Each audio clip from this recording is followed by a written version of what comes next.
What's poppin', y'all?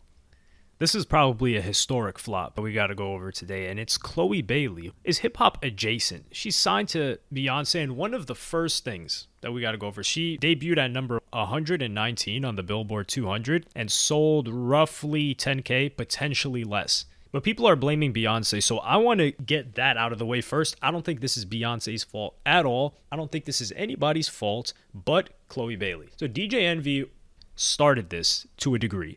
And he said the following on The Breakfast Club. He said, I do feel if you're signed to somebody's record label or you're in business with somebody, right? That's part of what you expect. That's why I'm signing to you. This is in reference to Beyonce not promoting Chloe Bailey's album on her social media. I'm signing to you because I'm hoping to get a Beyonce verse. I'm signing to you because I'm hoping to get some of your fans. I'm signing to you so I can get some of your knowledge and wisdom and your promo. And then Charlamagne says, I think Beyonce should post because that's her artist, but Beyonce isn't obligated to post. Beyonce's post is going to make y'all buy the album, great. But the reality is, if you didn't know Chloe's album is out, you know now. So go buy her album. Chloe Bailey was clearly very upset because on her tour, she said, make sure y'all are supporting the mother effing album. And she says, F what the F, everybody got to F and say, they can kiss my black ass because I know you guys love me and this is all I need. This is cope, Chloe Bailey. It's very important. And I think this is the perfect example that legacy media co-signs. I'm not going to say it's irrelevant, but that is not what's going to propel you and get you a fan base anymore. Keep in mind, Beyonce did more for this girl than I could have ever imagined. Me personally, I had no idea who Chloe and Halle Bailey were. I still get them confused. I don't know if they're twins or not. I don't know which one is with DDG. I don't know which one is Ariel. I know they both make music, though. So, Chloe Bailey, I found out about her from this music video, Have Mercy. I don't know if this was a year ago or if this was 2 years ago. This was an incredibly well-done music video. It clearly had a ton of effort put into it, a ton of money put into it, and a ton of promotion put into it. Because keep in mind, I had only seen Chloe and Halle Bailey on Twitter, and because they had such crazy engagement on Twitter, I was like, who are these people? This is 2020. So this Chloe Have Mercy shows up on my feed, clearly strongly promoted. This is her debut. This has over 94 million views. It got talked about on every mainstream media outlet regarding music. So she started off like halfway down the 100-meter dash. She's 30 meters ahead, and we're just getting out of the blocks. So if she couldn't propel herself into a strong fan base from this and already having a ton of support on social media, look, Beyonce did her job. Beyonce gave you a head start. I mean, you want Beyonce to baby you around? Like I'm not saying that she wants that, but anybody that's saying that, you basically expect her to do the most at this point. She's got to learn to stand on her own 2 feet. For example, Don Toliver, he got signed to Travis. Travis gave him a look. Don Toliver ran with it. Travis Scott isn't parading Don Toliver around everywhere. Same thing with Sheck Wes. Sheck Wes got signed to Travis Scott. Travis Scott brought him out on a couple performances. He put Sheck Wes obviously on the Jack Boys mixtape, but he had Sheck Wes as a feature on a song. But then he let Sheck Wes rock out and do him. He's like, okay, now we got the affiliation set up.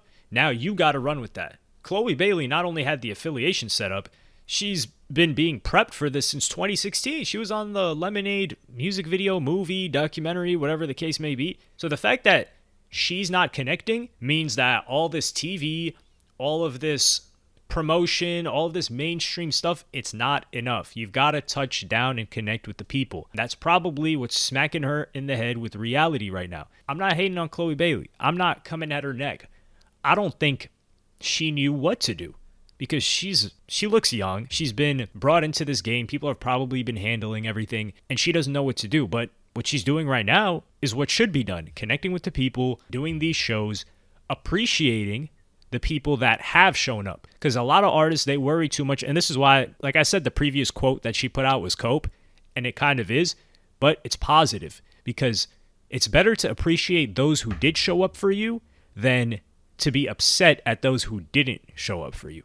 And the narrative around Chloe Bailey is that, she's flopping.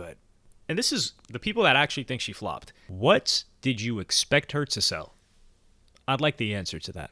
20K, 30K. If you thought she was going to sell 50K, you're completely out of your mind and you're so out of touch. Now, me personally, just by hearing the name, the brand recognition, I thought they'd cook the books a little bit. I thought they'd cook the books to, fake a 20 to 25K. And they're like, oh, yeah, that's a good first look. But her getting outsold by DDG, who I think DDG did like 12.5, 13K. Man, that's not. Her getting outsold by Coil Ray. Coil Ray did what, 11K? It was 9.5, but she said, no, I actually did 11, which is important now because she did more than Chloe Bailey, and she didn't get those strong cosigns, and she didn't get prepped into the game for as long as Chloe Bailey did. This also circles back to the Lyrical Lemonade video that probably came out already. If it didn't, then it's going to come out within a day or two, where I said there's no individual platform, person, podcast product differently, musically speaking. There is no one person or entity that can put you on anymore. You have to constantly be doing your best to connect with fans, to grow your own fan base, and to get fans to grow that fan base for you. Now, a lot of people have done this, I wouldn't say intentionally, but fans have done it for them. For example, Playboi Carti's fans grow his fan base for him. They're always talking about him. BTS fans grow their fan base for them. Chloe Bailey fans, I don't know. They're not very vocal. Beyonce fans grow Beyonce's fan base for them. Now, Beyonce is one of the biggest artists in the world, so that isn't a very great example. However, you guys get my point. I don't see people talking about Chloe Bailey's music, and perhaps that's what happens when you do too much. The biggest artists in the game, they are artists first. Ye was just a rapper-producer. Beyonce, she was a performer/singer.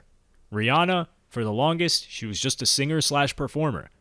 Chloe Bailey is what? A social media personality, a musician, a singer, a dancer, an actress. Yeah, no wonder. You can't do it all. You're not Jamie Foxx. But at one point, Jamie Foxx was probably focusing on one thing more than the other. It's just impossible to juggle. We see rappers do it all the time. They blow up. They want to get on a movie or something, and they completely fall off. I think that's kind of what happened to Wiz Khalifa, if I recall correctly. He did that weed movie, and we were like, yo, what's going on? Because it takes a while for it to catch up to the artists that they're not as hot as they once were. And for pop acts, unless they're spamming radio play, which they don't seem to be doing with Chloe Bailey, you have to resonate with people to some degree. Billie Eilish, she's not the last pop artist to blow up, but Billie Eilish and Olivia Rodrigo, they resonated with a generation.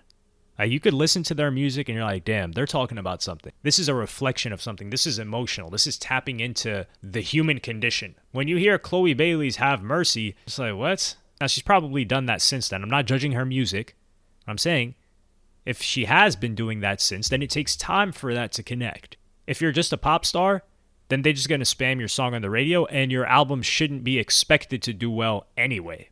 Pop acts albums rarely do well. They're mostly known for their singles. So that's pretty much the takeaway on Chloe Bailey. I think mainstream legacy media is nowhere near enough. You can't expect that. No amount of glitz and glamour and promotion and magazine covers and acting gigs and being around all these celebrities will make fans touched by your music. Only your music can do that. Which begs the question, for people that do listen to Chloe Bailey, what does her music represent? Let me know. I'm interested. Like and subscribe and hit the notification bell if you enjoyed. Follow me on Twitter and Instagram. Thank you for watching. Peace.